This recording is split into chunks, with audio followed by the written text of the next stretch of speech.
A report issued by Transportation for America is suggesting that for millions of baby boomers who at some point may be unable to drive, they may find little help from public transportation. This is Switzer Network News. Joining me is Stuart Cohen, Executive Director of Transform, a nonprofit organization working to create world-class public transportation and walkable communities in the San Francisco Bay Area and beyond.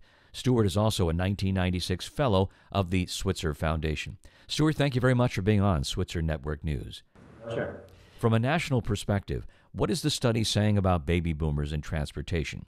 As most people know, the baby boomers were the first generation to really flock to the suburbs in the 70s, 80s, and what's happening now is many of them have decided to age in place, that they don't want to move, and as they start bumping up into their 60s and then 70s, increasingly many of them have to give up their vehicles, either for financial reasons or health reasons, or even just to scale it back. Many are no longer comfortable driving on freeways or at night.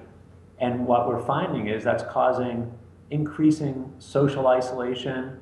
There's a greatly reduced number of trips for friends, family, and of course even to things like medical care becomes difficult.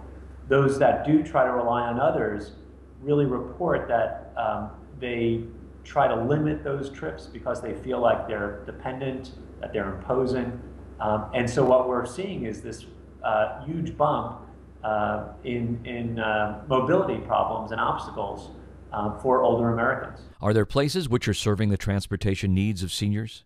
I'm sitting in one of the locations that did the best. In the Bay Area, about 15% of seniors don't have good public transit options. And that includes paratransit, which is that on-demand vehicles that come for people with physical disabilities. As you cut back on public transit, or if you live in areas where it's just not accessible, you're generally not provided that paratransit either.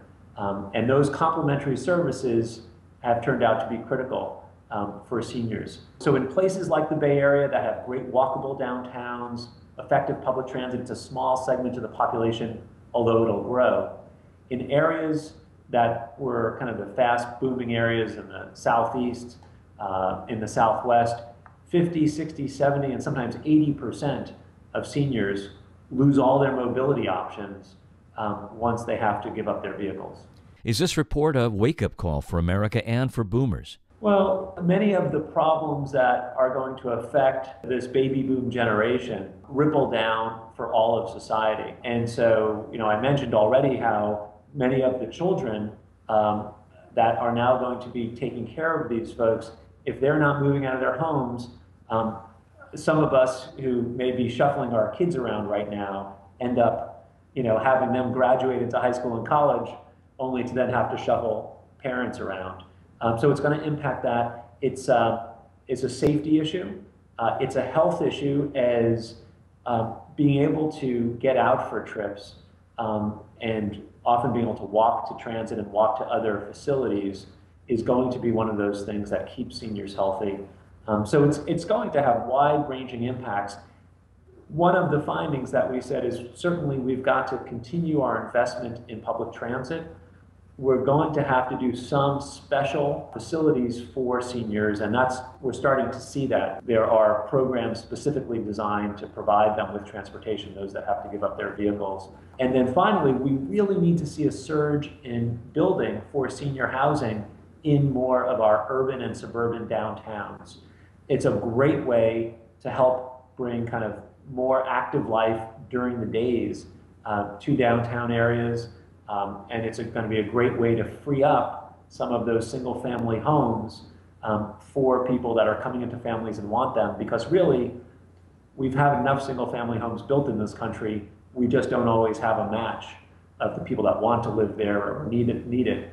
And that could help to reduce sprawl development if that happens. To learn more about the report from Transportation for America, Aging in Place, Stuck Without Options, check out these websites. And remember, you can subscribe to Switzer Network News Reports via iTunes. I'm Jerry Kay.